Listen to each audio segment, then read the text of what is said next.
Bonjour tout le monde et bienvenue à Self Talk, mon balado mensuel. Je suis Séverine Tamborero, entraîneur professionnel de tennis, auteur et personne créative. Ce balado parlera de sport, de leadership, de vie en général et de beaucoup plus avec mes invités spéciaux. Joignez-vous à moi tous les mois à coachsevi.com ou sur ma page Facebook pour la deuxième saison de Self Talk.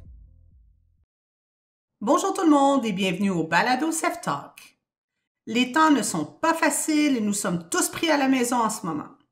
J'en ai donc profité pour parler avec Antoine Gueulner, responsable de la culture de performance de l'Académie de l'Impact, qui est l'école de développement de l'Impact de Montréal dans la MLS, la Major League Soccer, soit le plus haut niveau de soccer en ligue professionnelle en Amérique du Nord.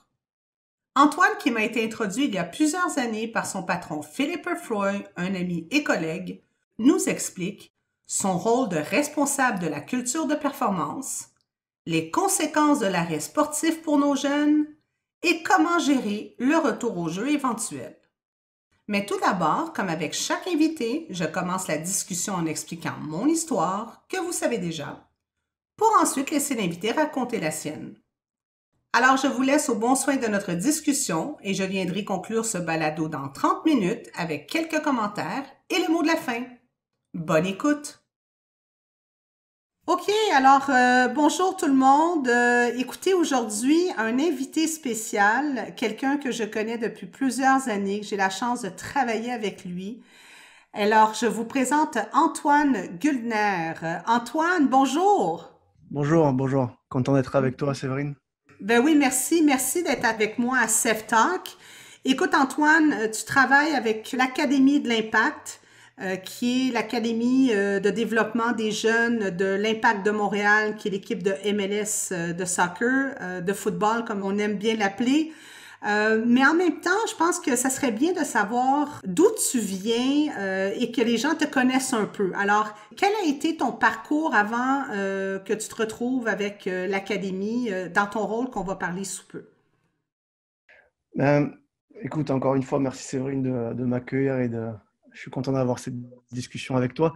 Ça fait effectivement environ 10 ans que je travaille pour l'Impact. C'est passé très très vite parce que j'ai fait 4 ans dans un premier temps avec l'Académie, donc de 2010 à 2014.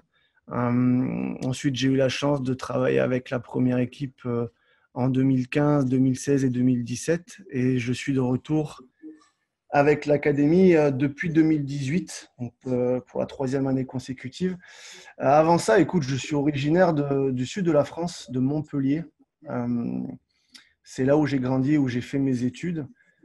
Comme beaucoup de jeunes passionnés par le sport. Et puis, j'ai fait beaucoup de judo, beaucoup de tennis aussi.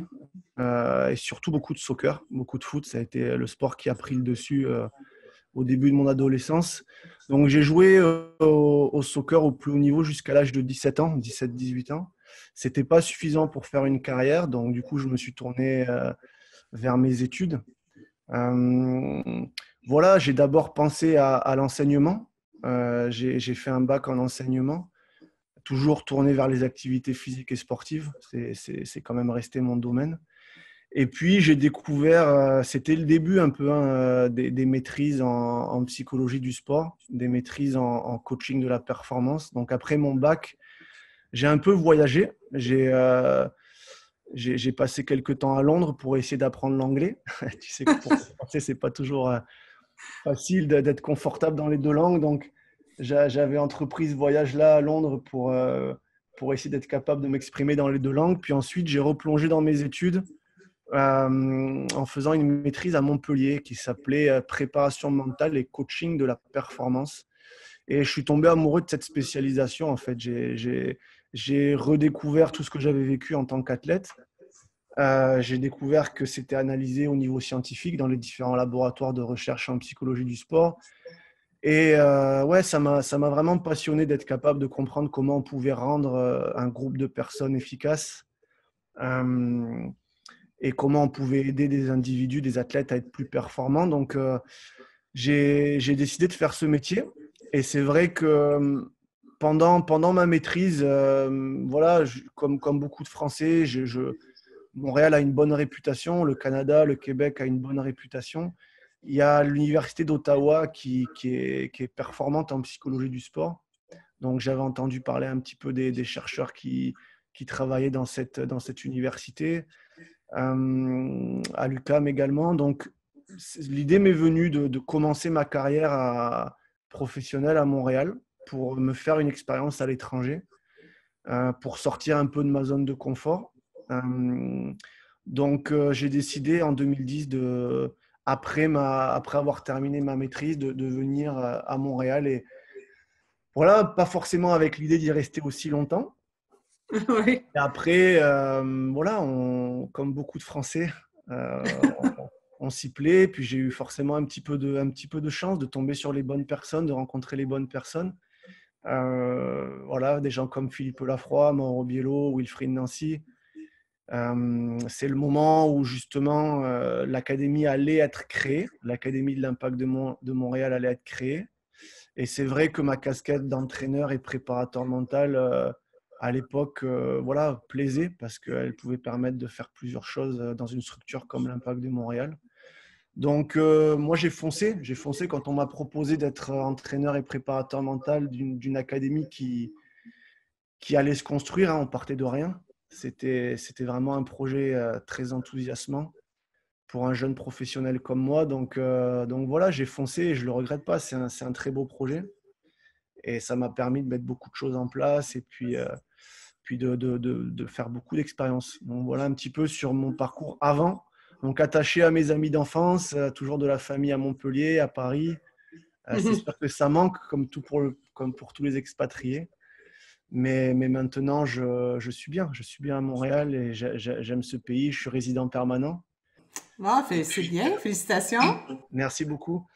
Et voilà, toujours très attaché à ce projet, à l'académie et au club. C'est sûr qu'en ayant connu aussi la première équipe pendant 3 saisons, j'ai eu la chance d'avoir du succès aussi à l'époque de Mauro Biello avec l'Impact et la première équipe. Donc, je connais bien le club aujourd'hui et je crois beaucoup dans son potentiel et dans ce qu'il peut faire dans le futur. Donc, c'est intéressant. Ben écoute, Antoine, tout un parcours, puis j'ai eu la chance, comme je disais un petit peu plus tôt, de travailler avec toi, de te voir à l'œuvre et je sais à quel point ta passion et ton travail, c'est quelque chose qui te tient à cœur et ça se voit avec les jeunes. Et justement, parlant de ce travail, tu es responsable de la culture de performance de l'Académie de l'Impact. Alors, je le sais qu'on a parlé un petit peu plus tôt de psychologue sportif, on parle de travailler sur l'aspect mental. C'est jamais des choses, en tout cas que je vois dans le sport, que ce soit compris ou que ce soit intégré dans le développement. On dirait que c'est la partie oubliée du développement de l'athlète. Donc, qu'est-ce que tu pourrais nous dire sur ton rôle exactement et pourquoi le responsable de culture de performance? Qu'est-ce que ça veut dire? Ben, c'est vrai que j'ai une formation de préparateur mental.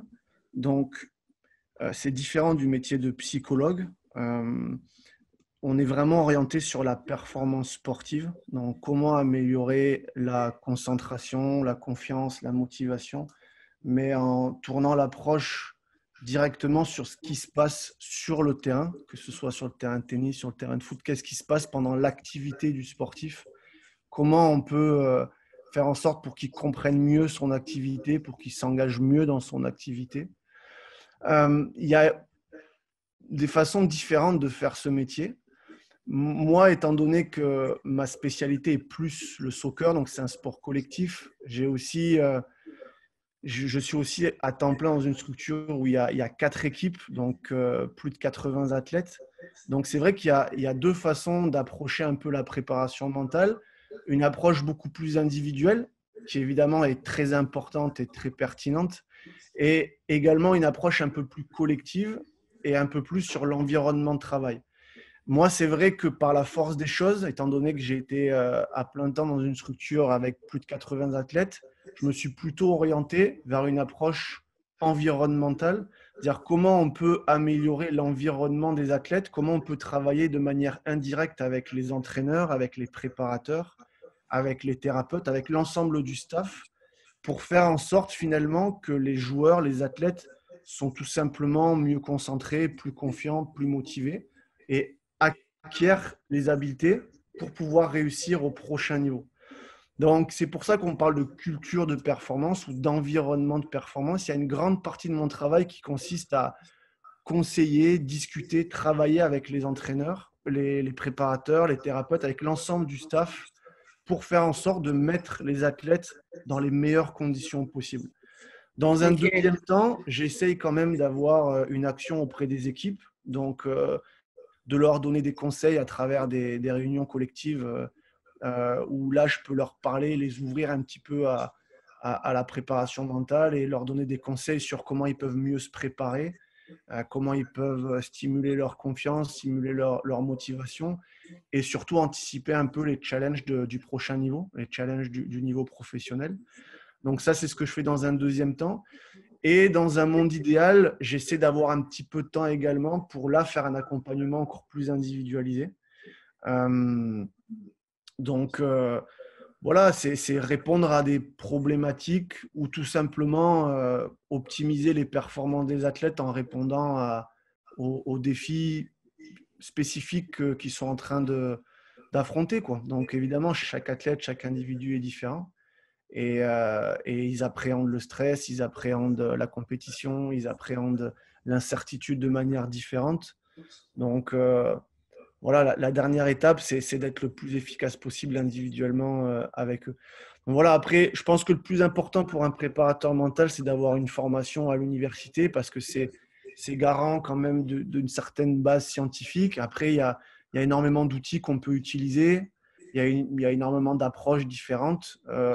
Après, je pense qu'il faut surtout être capable de bien comprendre avec qui on travaille, dans quelle structure on travaille et comment on peut optimiser justement le travail de tout le monde. C'est un travail d'équipe, hein. Moi, je suis toujours, Ouais. je me dissocie jamais de mon staff, du staff. Quand je dis mon staff, je fais partie d'un staff là, sous la direction de Philippe Lafroy, mais c'est vraiment un travail d'équipe de tous les jours pour finalement mettre les joueurs, les athlètes dans les meilleures conditions possibles. Et l'académie travaille avec des jeunes de 8 ans jusqu'à 16, 17 ans avec la première équipe et ensuite avec l'équipe des pros. Est-ce que tu dirais que on a la perception hein, que ce niveau de travail-là, de culture, de travail, de gestion de confiance, de motivation se fait seulement à un niveau professionnel? Mais est-ce que tu dirais que de le travailler à jeune âge permet d'avoir peut-être une progression justement plus simple et plus facile vers l'âge adulte ou vers les pros? Comment tu vois ça? Oui, tout à fait. Bon, déjà, ce qui est formidable quand on s'intéresse à la psychologie du sport, c'est qu'on se rend compte que c'est possible de favoriser le bien-être et la performance. C'est pas facile, c'est un challenge de tous les instants, mais c'est possible. Moi, une des raisons pour laquelle j'ai eu envie de faire ce métier, c'est que je me suis rendu compte que en développant la cohésion, en développant la bienveillance, en développant la cohérence, finalement, on pouvait stimuler la performance et obtenir des meilleurs résultats. Donc, c'est sûr qu'en tenant compte dans une structure de développement, ça permet éventuellement aux jeunes, et j'insiste, il y a des challenges et ça reste un environnement de performance très exigeant avec des déceptions, des émotions parfois négatives, mais en tenant compte de tout ce qu'on a pu apprendre en psychologie du sport, on est capable quand même de mettre une majorité de jeunes dans des conditions où voilà, ils peuvent quand même ressentir plus de confiance, plus de bien-être et s'engager dans leur activité avec une motivation de meilleure qualité finalement. Oui. Donc, oui, moi je pense qu'il y a un réel avantage d'avoir une personne au sein d'une structure et à l'intérieur d'un staff qui va avoir ce type de spécialisation. Je pense que maintenant, c'est tout à fait démocratisé d'avoir des gens qui sont experts dans la préparation physique. Évidemment, des tacticiens, on n'en parle pas, c'est une évidence. Mais je pense que des personnes ressources qui ont des connaissances en psychologie et en psychologie du sport appliqué, ça amène un regard différent et ça permet d'avoir vraiment une approche globale et d'éviter un maximum possible d'avoir des jeunes qui ne réussissent pas ou qui se développent moins bien à cause de freins psychologiques ou à cause finalement de problèmes de structure, plus que de leur réel potentiel. Après, au-delà de ça, au-delà de la qualité de l'environnement, je suis convaincu qu'on peut leur faire acquérir des habiletés mentales Moi, j'aime bien parler aussi de compétences mentales avant d'atteindre le prochain niveau. Il y a des choses qu'ils vont devoir apprendre en atteignant les rangs professionnels. C'est difficile de tout anticiper, il faut être réaliste. Je veux dire, on ne peut pas remplacer l'expérience. Et ça, c'est un de mes challenges personnels et je n'ai pas encore trouvé toutes les solutions pour que des jeunes arrivent avec les professionnels ou arrivent dans l'environnement professionnel et ne soient surpris par rien et soient préparés pour tout. Malheureusement, ça me paraît très difficile, mais on peut quand même, je pense, leur faire déjà acquérir des habitudes, des habiletés, des compétences qui peuvent quand même les aider à passer le cap difficile du début de carrière, puis à s'installer dans une carrière de haut niveau et à avoir plus de succès dans leur carrière professionnelle. Ouais, je suis tellement C'est un d'accord peu avec logique. toi, ouais. Puis comme tu dis, hein, c'est une approche globale. Tu sais, on parle dans un terme technique où tu as la technique, la tactique, le physique et le mental. Puis on dirait que cette partie-là est toujours oubliée. Et puis tu as tout à fait raison. Il y a quand même des outils. Je veux dire, de la technique de frapper un ballon avec le pied, que de frapper une balle avec une raquette. Comment on est sur un terrain ou comment on réagit à une défaite ou à une victoire même. Il y a des outils qu'on peut travailler et intégrer à jeune âge. Donc, t'as raison, c'est quelque chose qu'on doit faire. Puis parlant de ça, écoute, on se parle après, je pense, 2 mois déjà de confinement, où on a la chance, toi et moi, de quand même rester en contact avec nos jeunes athlètes.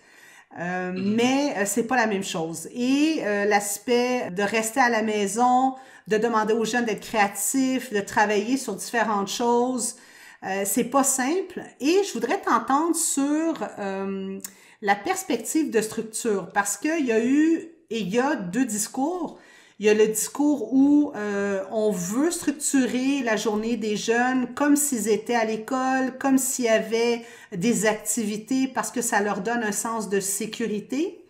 Et on a de l'autre côté des parents et des gens qui vont dire non, non, non, pas trop de structure. Justement, ils sont trop dans la structure à la base. On veut pas nourrir ce problème-là.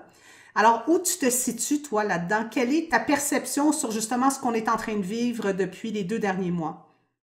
Ouais, c'est une discussion très intéressante. C'est une très bonne question que tu poses. Moi, comme souvent, je crois beaucoup à la nuance et au juste milieu.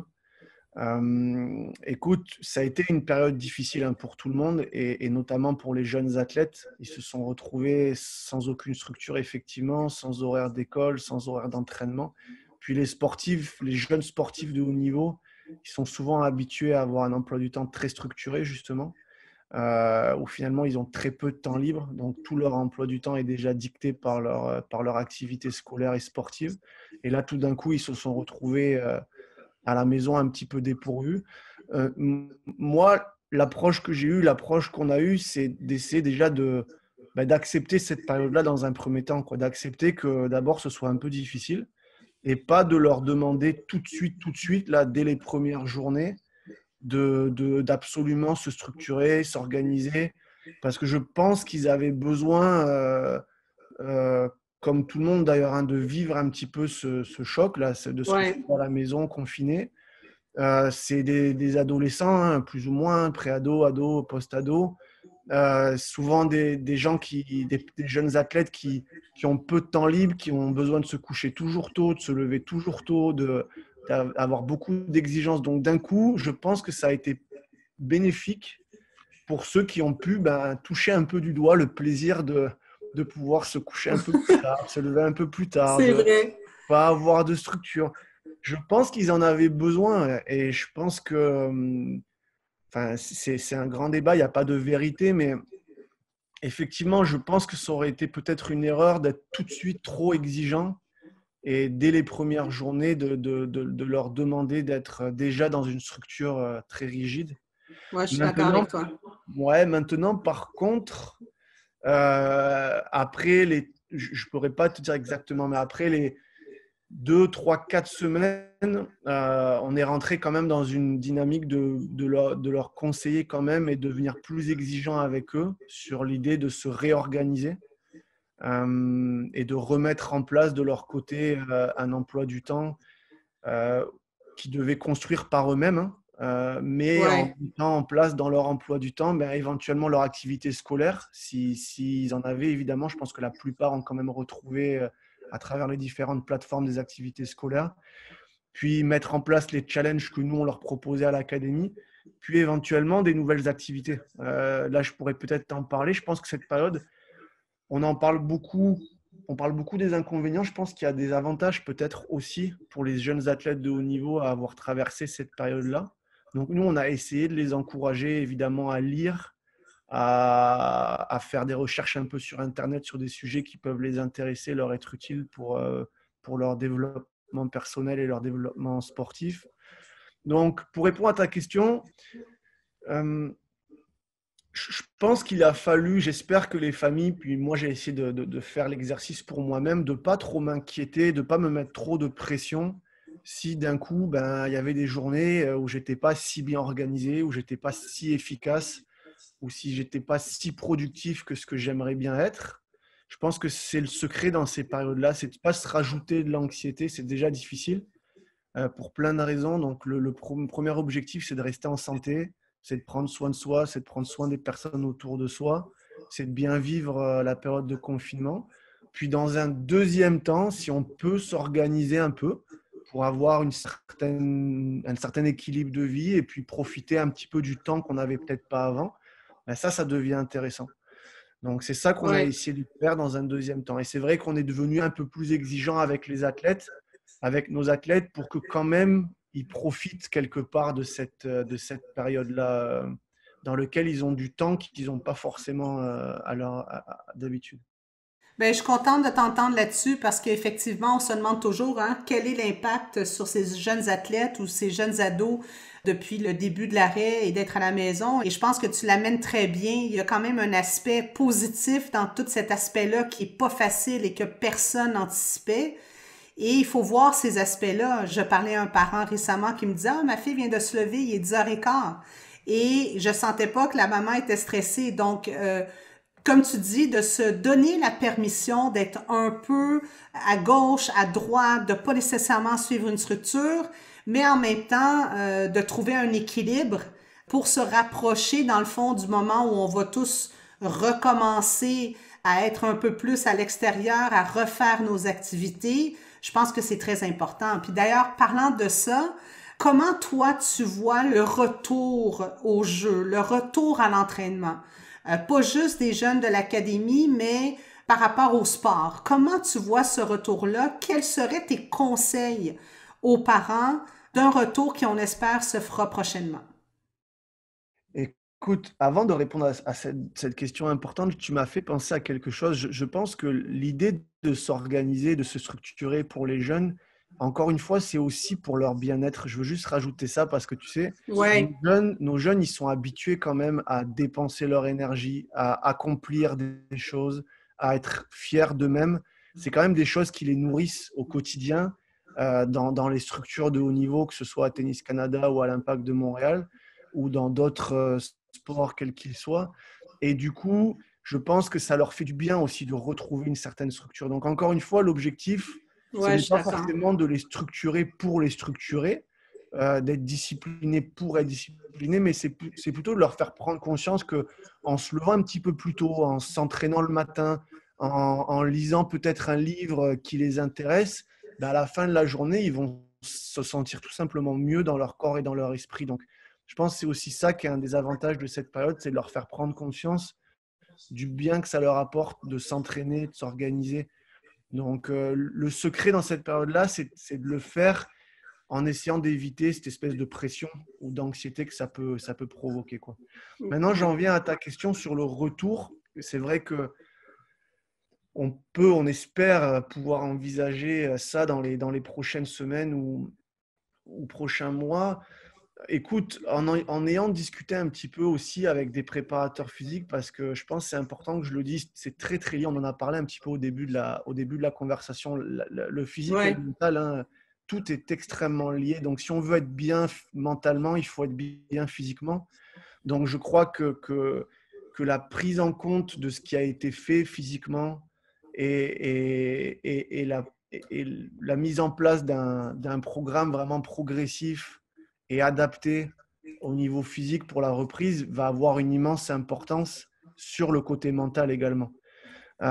S'il y avait 1 ou 2 mois à retenir, quelque part, c'est la progressivité tout simplement, la patience et la progressivité et l'individualisation. Je pense que ça va être un challenge pour les familles, pour les jeunes, pour les staffs aussi. Mais je pense qu'on va avoir un gros besoin d'individualiser en fonction de comment ont vécu les jeunes cette période-là, qu'est-ce qu'ils ont été capables de faire ou de ne pas faire pendant cette période de Oui, tout à confinement, fait. dans quel état physique et psychologique ils vont être quand ils vont pouvoir retourner sur les terrains. Je pense qu'on va devoir le plus possible individualiser pour que le retour se passe bien pour les jeunes, tout simplement. Je veux juste donner, je me permets, c'est pas ma spécialité, j'insiste bien là-dessus, mais je me permets de donner 1 ou 2 petits conseils au niveau physique pour en avoir discuté avec des gens compétents.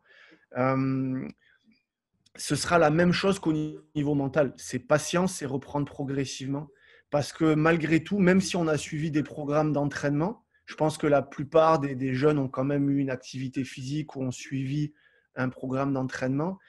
Mais malgré tout, on n'a jamais vécu un tel niveau d'inactivité. Parce que même si on a fait un Oui. entraînement pendant 1 heure, 1 heure et demie pendant la journée, il y a des grandes chances que tout le reste de la journée, on a été particulièrement inactif. Et je pense que ça, il va falloir en tenir compte parce que quand avant, on allait prendre le métro, on allait chercher un vélo, on allait jusqu'à la voiture, on allait… Tous ces petits efforts, ces petits mouvements, ces déplacements, on les a beaucoup moins faits. Et ça, il va falloir en tenir compte. Et il y a aussi le côté des mouvements spécifiques à l'activité qu'on n'a pas forcément fait. C'est-à-dire qu'on a fait peut-être des programmes d'entraînement physique de très bonne qualité pour développer le gainage, la musculation du haut du corps ou les appuis, la coordination. Mais il y a peut-être des mouvements très spécifiques à l'activité, tennis, foot ou autre, qu'on n'a pas fait depuis plusieurs semaines, voire plusieurs mois. Et là, il va falloir être intelligent dans la manière de le remettre en place. J'en parle parce qu'encore une fois, un athlète qui se blesse, c'est un athlète qui ne sera pas bien mentalement. Donc, Oui. je suis obligé de toucher un petit peu ça. Et surtout, je suis content parce qu'encore une fois, le physique est très lié au mental et les principes pour le côté psychologique vont être les mêmes. Ça va être de la patience et ça va être de la progressivité. Et je pense que le principal conseil, ce serait de mettre en place des objectifs, mais sans doute à court, mais aussi surtout moyen et long terme. Et peut-être revoir un petit peu son échelle de temps. Déjà, peut-être, on n'en a pas beaucoup parlé, mais revenir sur tout ce qu'on a pu acquérir pendant cette période. Hein. Peut-être les conseils qu'on a pu voir sur Internet, les lectures qu'on a pu faire, les vidéos qu'on a pu regarder, analyser son jeu. Peut-être on a pu faire des analyses de son propre jeu qu'on n'avait pas été capable de faire par le passé. Donc, reprendre progressivement et surtout bien individualiser par rapport à comment se sent chaque athlète, bien planifier le retour aux compétitions et, et c'est ça, je pense qu'encore une fois, viser une perspective à moyen long terme, c'est-à-dire un retour à son meilleur niveau, un retour à son plus haut niveau de compétition, mais peut-être dans une échelle de temps un petit peu plus grande. Ce qui n'empêche pas qu'il y aura peut-être des très bonnes surprises. Moi, je pense qu'il y a beaucoup d'athlètes qui vont revenir au jeu et finalement retrouver des performances de très bonne qualité assez rapidement. Mais il ne faudra pas paniquer si ce n'est pas le cas, surtout pas. Ouais. Mais je pense que justement, par rapport à ce que tu dis, ça m'amène, bon, je suis tellement d'accord avec toi, puis moi, ce que je vois en tout cas, pour voir un petit peu les jeunes sur les réseaux sociaux, on voit à quel point ils semblent créatifs. Et une chose que je reproche souvent dans le développement des jeunes, c'est qu'ils manquent d'autonomie parce qu'on fait tout pour eux. Puis là, sincèrement, je pense qu'une partie positive de tout ça, c'est l'autonomie de vouloir s'engager, de vouloir se motiver, d'aller chercher le bâton de hockey avec une balle de tennis, d'aller chercher un ballon de foot pour faire des exercices. Et ça, c'est une partie positive, je pense, de ce qui est en train de se passer. Et comme tu dis très bien, et t'amènes des bons points et des bons outils, je pense que c'est important à ce moment-là de changer aussi et de réviser les objectifs. Penses-tu que ça, c'est quelque chose qui doit être fait aussi par les entraîneurs et les parents? Oui, déjà, je suis content que tu aies parlé d'autonomie et puis d'engagement et de motivation parce que je suis tout à fait d'accord avec toi. Je pense qu'un des grands effets bénéfiques de cette pause pour les athlètes, les jeunes athlètes de haut niveau, encore une fois, c'est peut-être ce recul qu'ils ont pu prendre et de nouveau prendre conscience finalement du réel plaisir et, et qu'ils ont en pratiquant leur activité. Parce que on le sait, quand on pratique une activité de manière très intense, on est pris un petit peu dans cet engrenage d'entraînement, de routine, puis on finit par faire l'activité parce que ça fait partie de notre vie, puis parce qu'on a un certain succès. Mais des fois, on peut oublier vraiment le plaisir pur qu'on a à pratiquer, à progresser, les Ouais. sensations, le plaisir qu'on a à progresser dans son activité, le plaisir qu'on a à dépenser son énergie, à accomplir des choses et à ressentir des émotions. Et je pense que c'est un réel avantage, c'est que peut-être il y a beaucoup de jeunes joueurs, de jeunes sportifs qui, en ayant pris ce recul-là, vont revenir encore plus motivés, encore plus engagés parce qu'ils vont de Ouais. nouveau avoir compris que j'aime ça, j'aime faire ça et même quand c'est difficile, en fait, c'est un vrai plaisir et je comprends mieux les émotions que je ressens en faisant cette activité sportive et cette activité de haut niveau. Donc, c'est vraiment pas à prendre à la légère et j'espère que ça va effectivement amener un avantage indirect pour beaucoup de jeunes et beaucoup de sportifs. Pour revenir à ta question, oui, je pense que la révision des objectifs, c'est sans doute l'outil le plus important à utiliser. Euh, donc, encore une fois, c'est difficile d'être plus précis parce que ça dépend de la réalité de chaque athlète et puis de la réalité de chaque staff et de chaque structure. Puis, je pense qu'on est encore très dépendant des décisions qui vont être prises par les instances sur quand est-ce que les calendriers de compétition vont également se remettre en place, tout ça. Mais je pense que oui, il va falloir que chaque staff, avec chaque athlète ou chaque équipe, en tout cas, se remette à table et puis rediscute des échéances et puis de à quel moment on va vraiment être exigeant, quoi. Quelle période on se laisse pour redécouvrir, pour retrouver ses repères, pour retrouver sa condition physique. Puis à partir de quand on commence à réaugmenter un peu les exigences et puis à quel moment on se remet vraiment en compétition avec cet objectif d'obtenir de nouveau des résultats, quoi. Ouais, écoute, Antoine, je retiens patience, progressif, individualisé, autonomie, motivation, plein de belles choses et je suis certaine que ça va aider beaucoup, beaucoup de gens à, un, accepter la situation dans laquelle on est tous, mais aussi à commencer d'être dans le positif et de penser à ce retour au jeu. Avant de se quitter, Antoine, je demande toujours à mes invités je te mets un petit peu la question comme ça sans que tu aies réfléchi à tout ça dans les derniers jours. On s'est croisés à l'aéroport, je sais que tu voyages beaucoup, puis la musique est un élément très, très important pour moi, pour les jeunes, je suis certaine pour toi aussi. Si j'avais à te demander une chanson qui représente un moment ou qui représente une situation importante pour toi, ou tout simplement une chanson que tu adores, ça serait laquelle? Alors moi, c'est Zouk Machine. C'est Zouk Ah oui? Machine. C'est Maldon. C'est une vieille chanson de Zouk que j'ai découverte au début de mon adolescence, je pense, hein, quand je regardais les clips à la télé. Et ouais, c'est une chanson qui m'a marqué et qui m'a donné un peu le goût pour cette musique, ce style de musique-là, là. Et effectivement, j'aime beaucoup parce que ça amène un rayon de soleil dans la journée. Ça donne envie de vivre, je trouve, ce type de musique-là. Et c'est très entraînant. Et c'est vrai que je suis content que tu parles de musique parce que je m'y intéresse de plus en plus. Et puis j'essaie de l'utiliser de plus en plus avec les athlètes parce que je crois que ça influence vraiment les émotions. Ça peut permettre de se relaxer, de se concentrer, de s'activer, de se détendre.